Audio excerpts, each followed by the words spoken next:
Let me ask you a question. How does a guy who got kicked out by China's secret police end up back in Beijing running a YouTube channel with millions of subscribers talking about how America is falling apart and nobody in the Chinese government seems to mind? Let's just think about that for a second, because that's the question that no one seems to want to ask. So if you don't know who Professor Jiang is, I'm going to catch you up. Jiang Twin, he's a Canadian Chinese guy. He was born in Guangdong.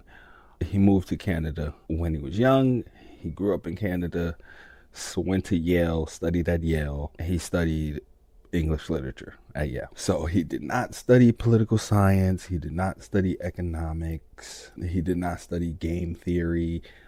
He studied English literature at Yale. So he's actually not even a professor. He teaches at a high school in Beijing, but the internet apparently calls him Professor Jiang. I don't know, I guess just because of his YouTube channel. So a YouTube channel called Predictive History, where basically he's a conspiracy. When he pulls up his blackboard, he does all these little diagrams on his YouTube channel called Predictive History, where he basically predicts conspiracies. He talks about secret societies, the Illuminati, the Jesuits, like all of the conspiracies that you can think of. This guy is running through it on his YouTube channel. But basically, back in May of 2024, he made a few predictions that essentially those were the predictions that blew up his YouTube channel. So he essentially predicted that Trump would win the election, the war would pop off in Iran, and that America would essentially lose this war. That's his final prediction that he's going with. Because of these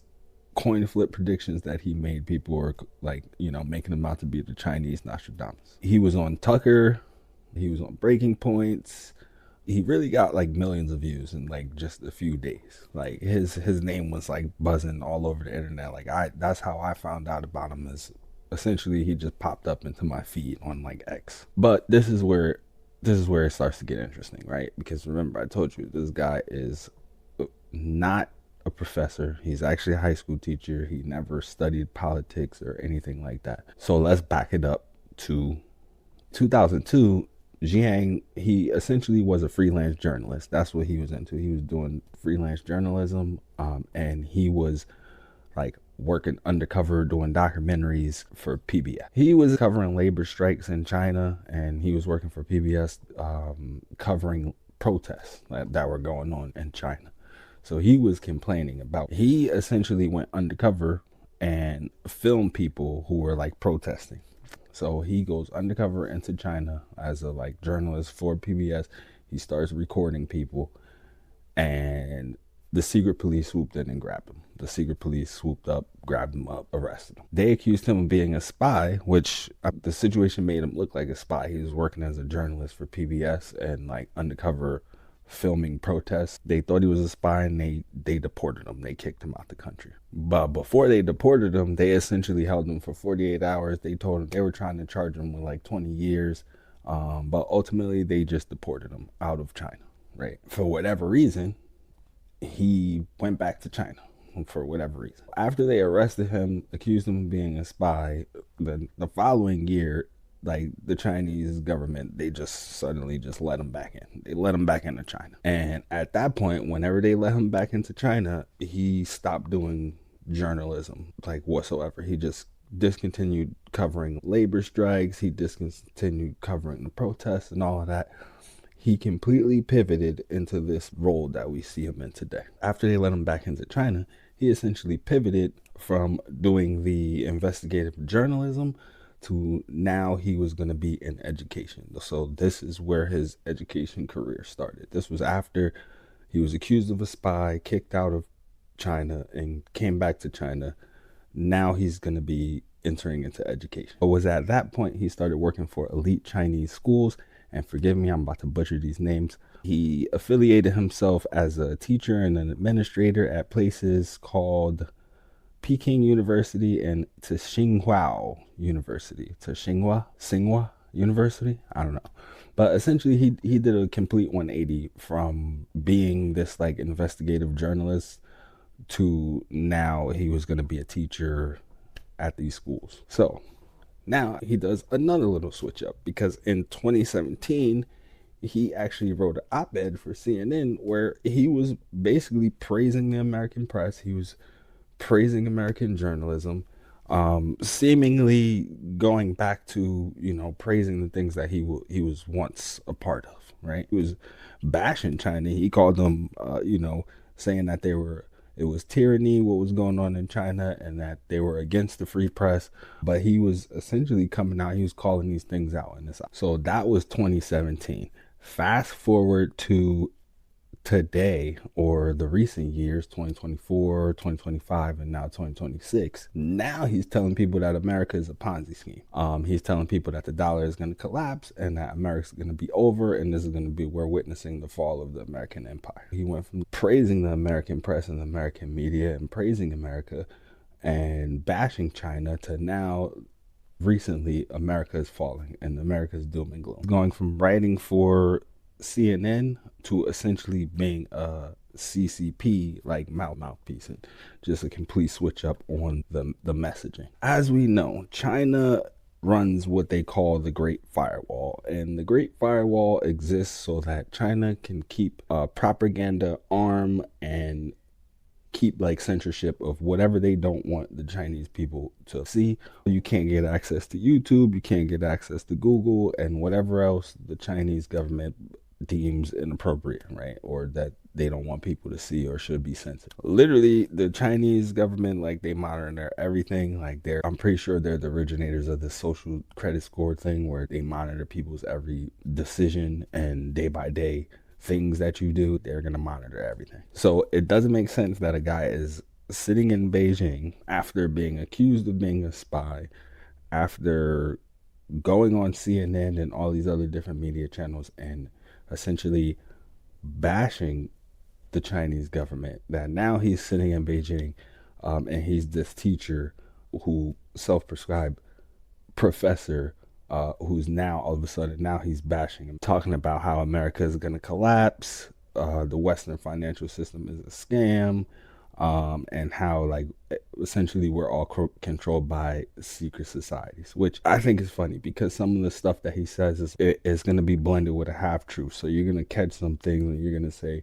well, maybe that's partially true, but we still need to question a little bit deeper, right? You've had multiple journalists that actually come out and question him. You had Mehdi Hassan question him in an interview and asked him like how he's able to have his channel from Beijing and he's not being censored, being that it should be blocked. Essentially, like, his answer was pretty wild because he pretty much said that it's possible that he's being used as a useful idiot, or that there's powerful people that essentially let what he's doing fly, kind of low-key admitting it to you right there. He said he suspects that there are entities around the world, particularly Chinese and Russian government, that want him and his message to get out there, and possibly he's being used by these governments. It's not just random people on the internet that are saying that something's off with this dude. It's actually like credible sources and people are coming out. Vision Times did a deep dive and called his rise like a textbook, like CCP information warfare campaign. He has the identity packaging, right? So it's a Chinese guy, but he has the complete English speaking presentation, being able to speak complete and clear English, the Yale degree, right? He just looks like a regular smart Asian guy, so that's what he appears as. Then you have his content, which is not critical of China whatsoever, which was a switch up for him, if you remember.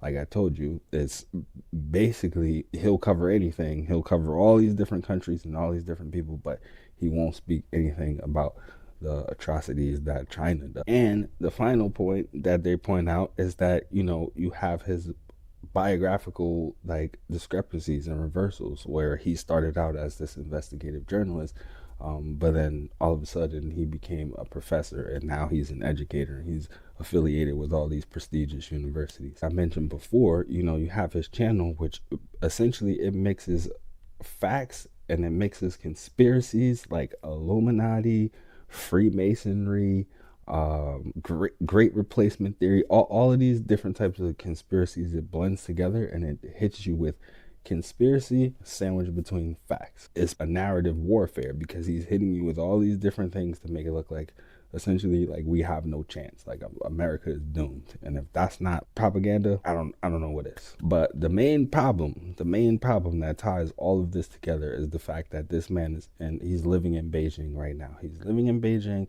He's running a YouTube channel, which we know that you're not supposed to be able to do that if you're in Beijing.